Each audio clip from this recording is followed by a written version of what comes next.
You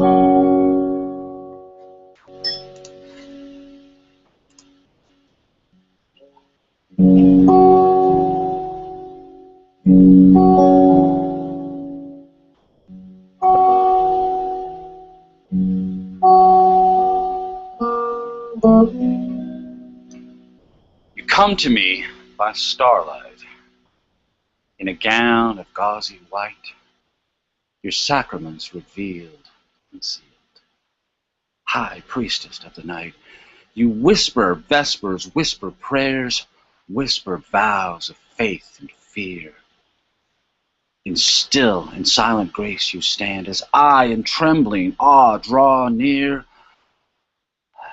I kneel in worship, grasp your hand, press it to my searing lips, pray God to know the endless peace flowing from your fingertips.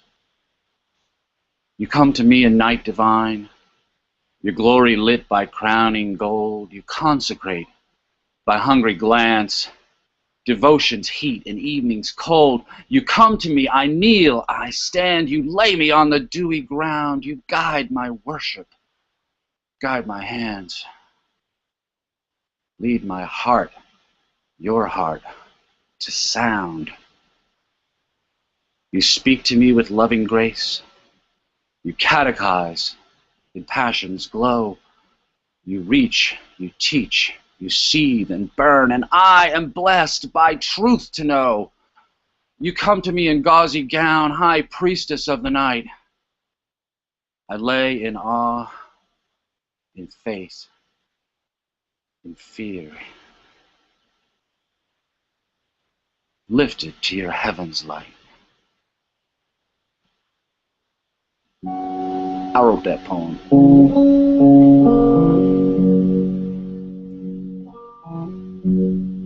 It's from a book I wrote in the late 90s, 1996, 97, called The Unfallen.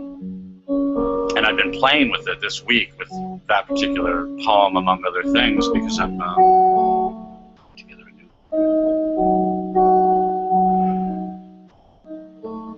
It's called Loving Cathleen, and it's counterpart, I guess, to Father's Day. And Father's Day, I showed you what it looks like when a man's love is not complete, when his commitment is not complete, and how he can fix his family by fixing his commitment. Loving Cathleen is it's more than twice as long, but it's extended reflection on what the committed love of an all the way there man looks like.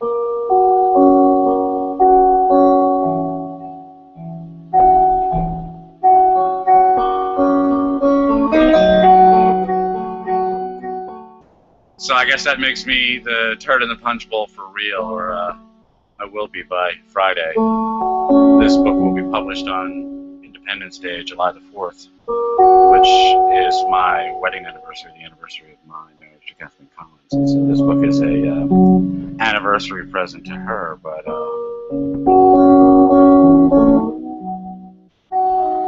married men and women everywhere, I think, should avail themselves of this book in order to find out what it is that they're working for, what success looks like, what's the victory condition, what does it look like when you've won.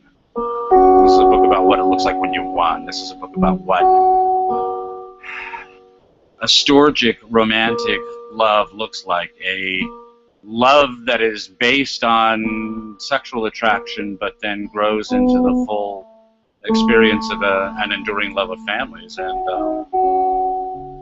Loving Cathleen is about that kind of love, about taking a very close look at that kind of love. Everything that makes it up, everything that detracts from it, destroys it, defaces it, diminishes it, and how you maintain it day to day. How do you make it work every day?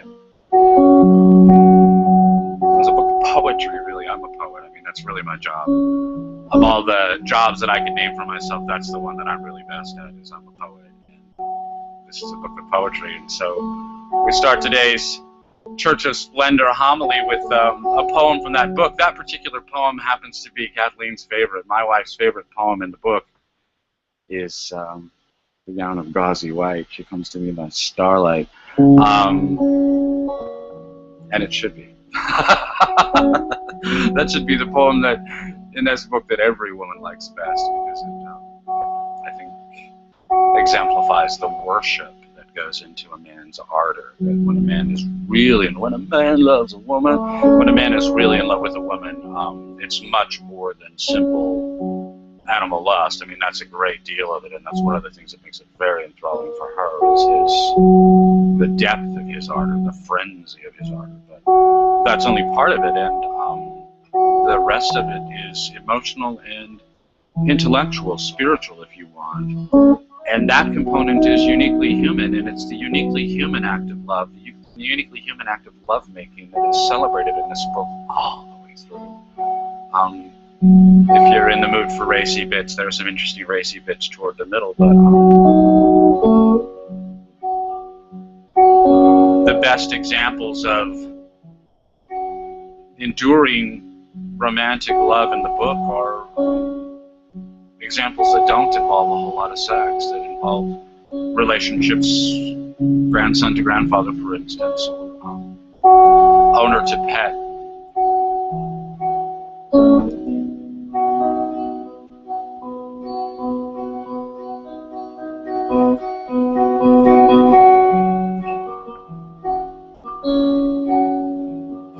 And that is the essence of this love that we're talking about, is that it's a love that, yes, is romantic, that, yes, is sexual, yes, is frenzied, yes, is deeply, soul-stirringly in love with the love-making act, but it's a love that's making love all the time. It's making love in every different expression of human life, that everything that I do is an expression of my love for Catholic.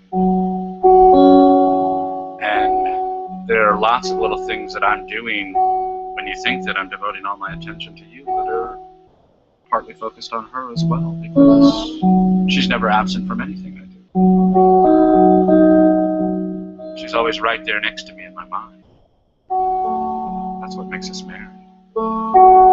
That's the love that makes us married. It's a love without touching. It's a love she knows nothing about, unless I tell her, unless she sees it on my face. I'm married to her all the time. I'm married to her no matter where she is, no matter what else she's doing. She's right there beside me in my mind. And I like having her there. I really like having her there.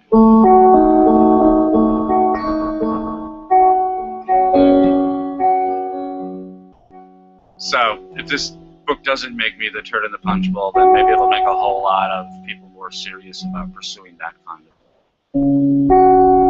and less of the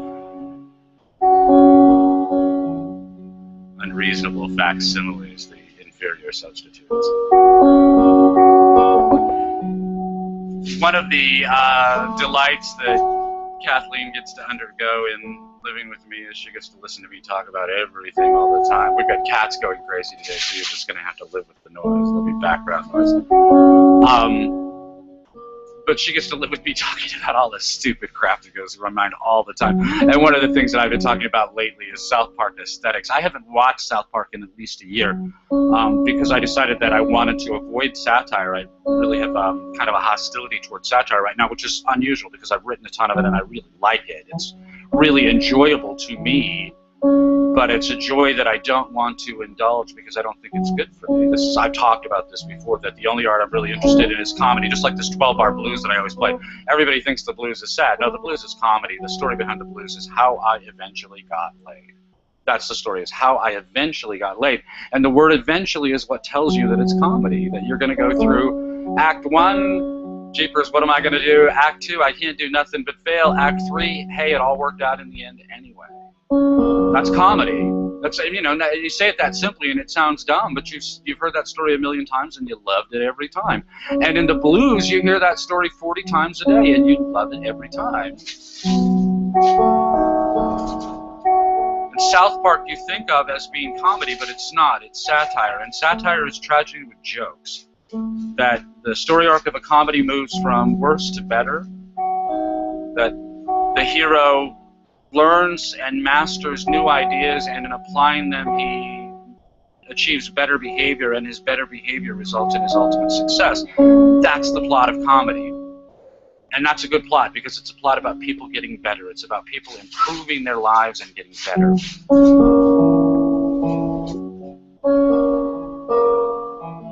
Tragedy is the opposite. Tragedy works from better to worse. And so in the end, people are poorer, unhappier, more miserable, stupider, more morally reprehensible. They're more evil. They're certainly more despairing. They feel less competent to achieve the results they're looking for, rather than more competent. They're worse as people. They're smaller. They're uglier. I don't care for that in art. I never want to see tragedy, true tragedy, in art, and I don't want to see it in satire either, because even though satire is full of jokes and the jokes are ha-ha funny, nevertheless what you're laughing at is the propagation and the promulgation of evil, and I don't want to be a part of it. And so I haven't watched South Park for a year, which is, you know, kind of a real deprivation for me, because I really do enjoy it. I think that Matt Parker and Trey Stone are the ultimate best satirists in the history of art. And I mean, the satire was invented allegedly by the Romans by Quintus Horatius Flaccus Horace. I would trace satire to Aristophanes, at least, in Greek drama, and maybe long before then. But of all the satirists who've ever written, including truly great minds like Voltaire, Molière, of all the satirists who've ever written, I think that Matt Parker and Trey Stone are the best. They're unbelievably amazing, and what makes them so good at satire is their willingness to dig deep enough to find the fundamental flaw in the thinking behind the erroneous argument they're attacking, and they're masterful at it. They're unbelievably great at it. There will come a day 500 years from now when antique episodes of South Park will be performed on whatever is that day's equivalent to Broadway. They'll be performed as high art, because it'll be understood that these men were brilliant satirists, with all the fart jokes and all the talking dookies and pothead towels and all of the things that they do to make you think they're being stupid. In fact, they're being brilliant, and their satire is truly remarkably excellent. And this is me giving the devil his due, because, as I say, I don't want to be a part of this aesthetic anymore. I don't want to make that kind of art, and I don't want to consume that kind of art. I don't want to participate in it. And yet, the South Park aesthetics is very important to us around here in terms of understanding other art. So a key concept in the South Park epics is the idea of Butters, Leopold Stotch. My favorite character on South Park is Butters. And Butters is interesting because Butters is the only character on South Park who is not intentionally evil. Everyone on South Park, to one degree or another, from Cartman at the worst, or even the devil at the worst, Satan at his worst, Saddam Hussein at his worst, all of the evil there is on South Park, that evil ends at a point just to the left of the zero. Not quite zero, not quite neutral, not quite not evil, but not intentionally evil, and that character is Butters. Butters is the closest thing to a morally neutral character on South Park, and you will note that there is no one at all, either on the zero or to the right of the zero. There is no virtue on South Park. Even their representation of the Nazarene is a vainglorious, self-seeking man. He's less objectionable, perhaps, than everybody else, but nevertheless, he's got that same kind of corrupt motivation that we find in every character on South Park, except for Butters. Butters is too dumb to be intentionally evil, and therefore he is only unintentionally evil. And now if you take Butters as an aesthetic standard and go out and apply him to other works of art, movies, TV shows, comedy shows on TV, sitcoms, books, it doesn't really matter. You can apply it anywhere. You can take it back in time to historical works, that you can look for Butters everywhere. And if the best character that you can find in anything, in something that you're thinking about, if the best character that you can find is Butters, then you know that the whole work of art is evil. You know that it is of evil, that the intent of the author might not have been to promote evil, but if there is no virtue in any of the characters, then the work, the opus, the thing, is of evil. And from my point of view, as soon as I've established that it's of evil, I'm done with it. I don't need it anymore.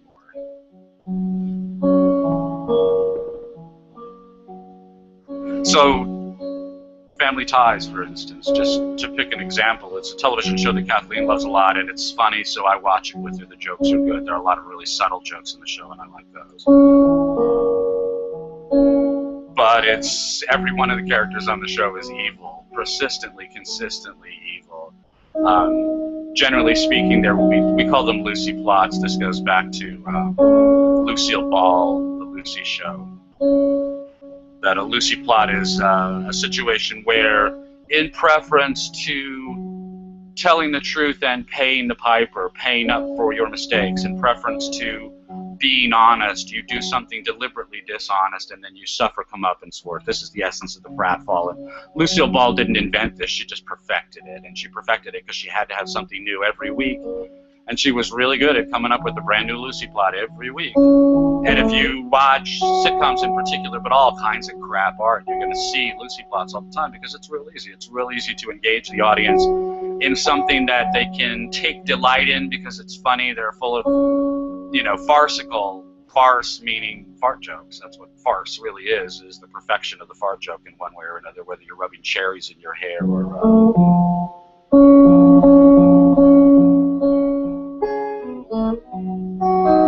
trying to fight your way out of a bouncy house as it collapses all the way around you based on some stupid thing you did. Or the ultimate Lucy plot, the one that shows up in every sitcom. You can't write a sitcom without this one.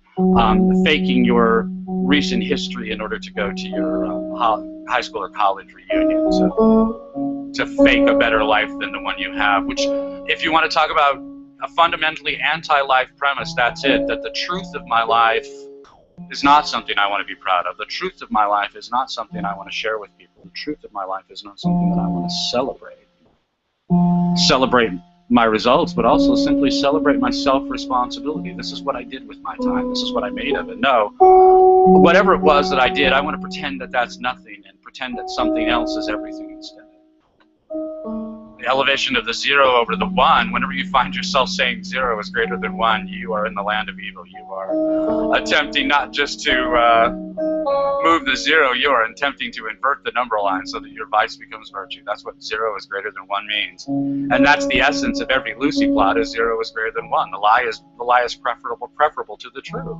I hate Lucy plots. I mean, I hate Lucy plots. I hate them because I hate that moral motivation first. I mean, it's really anti-morality, and therefore I ultimately hate it for that reason, but I hate it just because it's so damn common. It's easy, and I hate crap. I hate it when artists stop on the easy thing. Easy is just everywhere, and easy is nothing, and easy benefits nobody. Easy is just a big waste of time, and a waste of time is a vice. That you can say, well, I didn't do anything vicious, but you didn't do anything, and now your time is gone. You lost your time. That's negative. Doing nothing is a vice. Reading the same damn thing over and over and over again is a vice. Watching the same TV shows or the same movies over and over again, that's a vice. You're just wasting your time. So I'm going to take you to another place in the world of art that you probably have no interest in going to, but I want to cover it. And I think I really just want to cover it so that I don't have to write about it. But one of the things that comes out of the South Park aesthetics that we talk about all the time, one of the most important ideas in South Park aesthetics is Simpsons did it. That when you suggest a story idea, if you can say, Simpsons did it, Simpsons did it, Simpsons did it, you don't have a story. You don't have an idea. If the idea is so banal that it appealed to the writer's room of The Simpsons, it's played out. It's tired. This is a pair of jeans that won't hold your butt together. I mean, it's nothing but threads. Throw it away. And so we are challenged in the world of crap art this week with the specter of Marion Zimmer Bradley, who's a authoress of crap fiction. She's been around a long time. I don't know if she still writes or not. I've never read a single book by this woman. If you want to hold that against me, go right ahead, because I never will read a book by her. I have absolutely no interest in reading what she writes. She writes fantasy, sword and sorcery, elves. I really don't know. It's the same crap over and over again. You read one of those books, you read them all.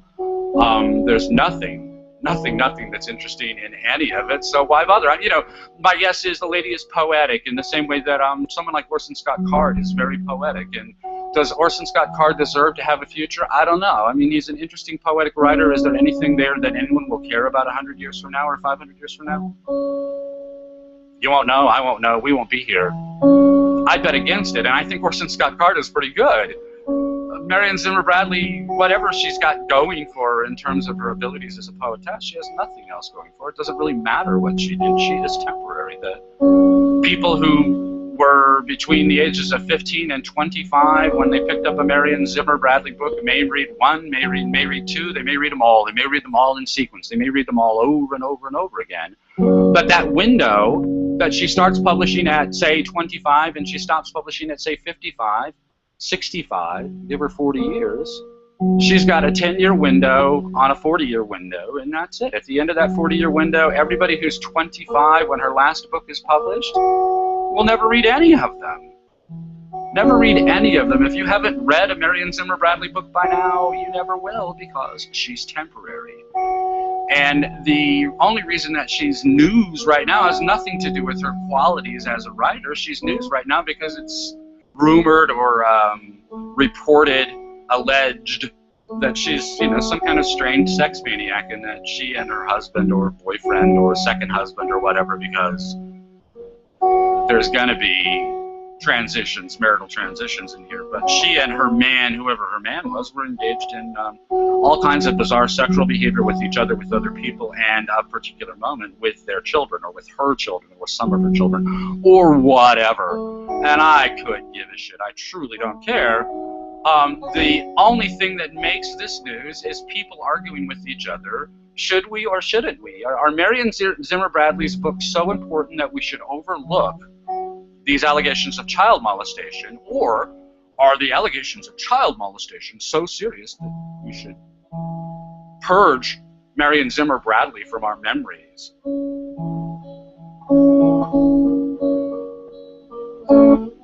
And what's the answer to this terrible dilemma? What is the answer? How do we resolve this? What is our way out of this terrible, horrible problem? The answer is Simpsons did it. Simpsons did it. Simpsons did it. There's nothing new there. There's nothing worth worrying about. There's nothing worth reading in the first place. This woman is temporary, and the news associated with her is temporary, and in 100 years, no one will know who she is. She will not matter in any way whatever. Simpsons did it. Put it out of your mind.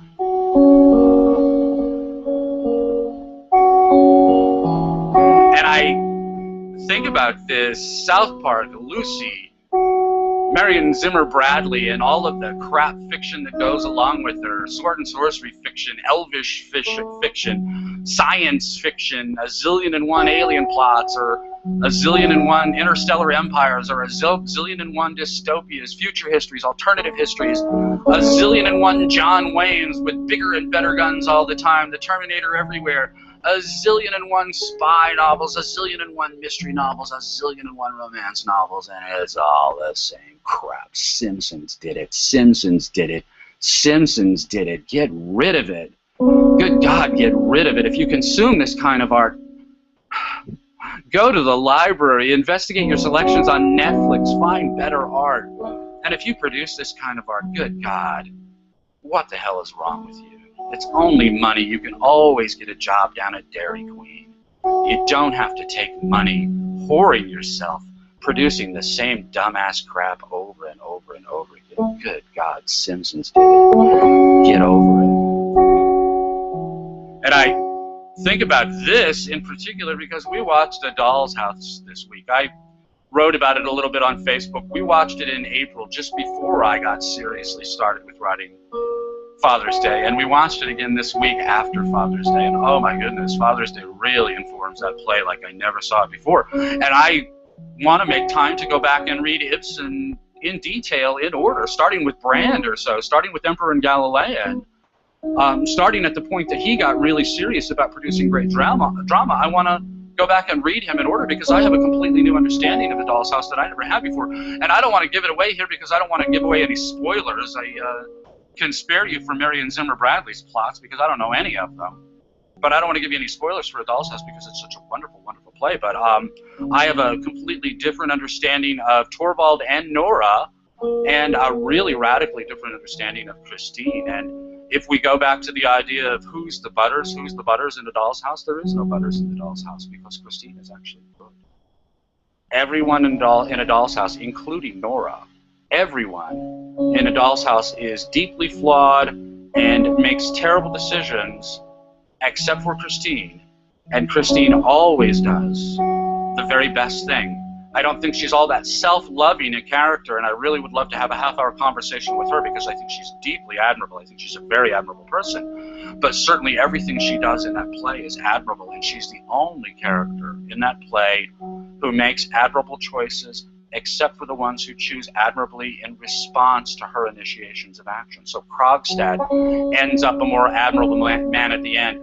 Torvald ends up a more admirable man at the end. Even Nora is more admirable at the end. And only Dr. Rank, what a wonderful name, Dr. Rank. Dr. Rank is poisoned, and that's why Dr. Rank has to die.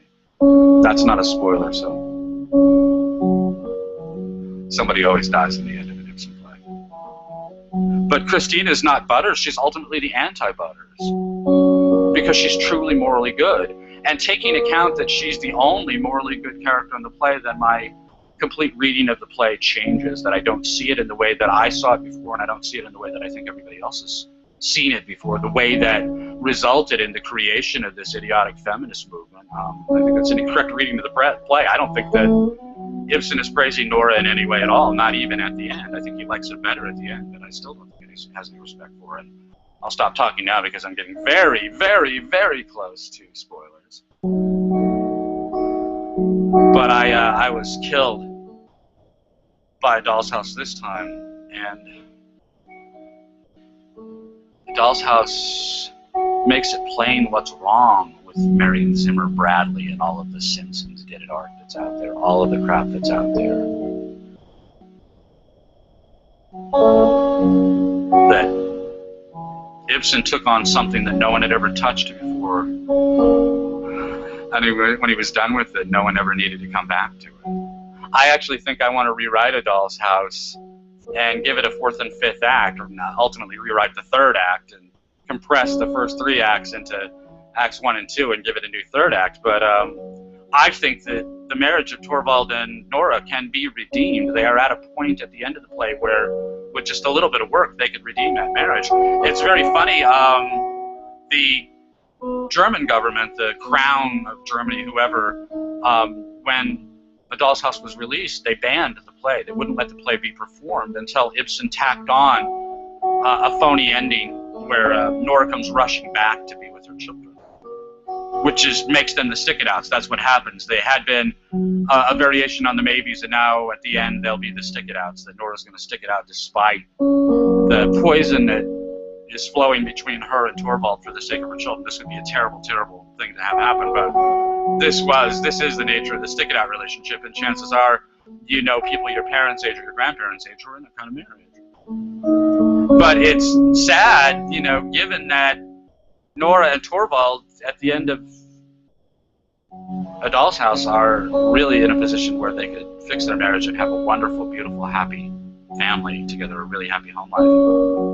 And I think I may write that book. I realized while I was preparing Loving Cathleen, I realized that I have never written a truly happy family. In The Unfallen, I'm creating a happy family. I'm taking two broken families and merging them together in such a way that they can and should be happy together. But all we do is build them. We never get to see them afterward. And I have never written a happy family. I've never lived in one until now. And the happy family I live in now consists of me, my wife, and whatever critters she happens to have adopted right now. Always a lot of them. I'm not careful about keeping count because the numbers change. But we're a happy family, but we're not a very typical family. And I think I might, sometime soon, I might make the effort to write Mr. Married's Family, just to show what a great family looks like, to show how a great family persists over time. But Loving Cathleen will show you how Mr. Married feels. what it feels like to be a man completely in love. And if you're a man who says he's in love, you might be expected to step it up quite a bit real soon, because if I'm the turd in the punch bowl, then I'm going to stink up the place. I'm going to finish with one more poem. This is also from The Unfallen, and it's quoted in Loving Cathleen, so you'll be able to have your own copy of this later this week. But this is my favorite poem. I wrote about 40 poems and songs when I was getting ready to write The Unfallen in order to have material to use in emails. There's a whole lot of email back and forth between the characters. And so I wanted a lot of poetry for them to share with each other, so I wrote a lot of poetry in advance. And this is one of the poems I wrote, and I just love this one the best. This is my favorite of the poems I wrote for The Unfallen. Kiss me your glory, I kiss you my joy. Kiss me your giggling girlishness, kiss you my mannish boy. Kiss me your tickling, I kiss you my laughter. Kiss me your before, your before, your before. I kiss you my ever after. Kiss me your promise, I kiss you my prayer. Kiss me your fire, I kiss you my air. Kiss me your hunger, I kiss you my need. Kiss me your giving, I kiss you my greed. Kiss me your worship, I kiss you my vow. Kiss me your present, your presence, your presence. I kiss you my endless now. Kiss me your seeking, I kiss you my knowing. Kiss me your staying, your staying, your staying. I kiss you my never going. Kiss me your wisdom, I kiss you my clever. Kiss me your always, you're always, you're always. I kiss you my always forever. My name is Greg Swann. This is the Church of Splendor. I am so glad you could join me. Talk to you again next week.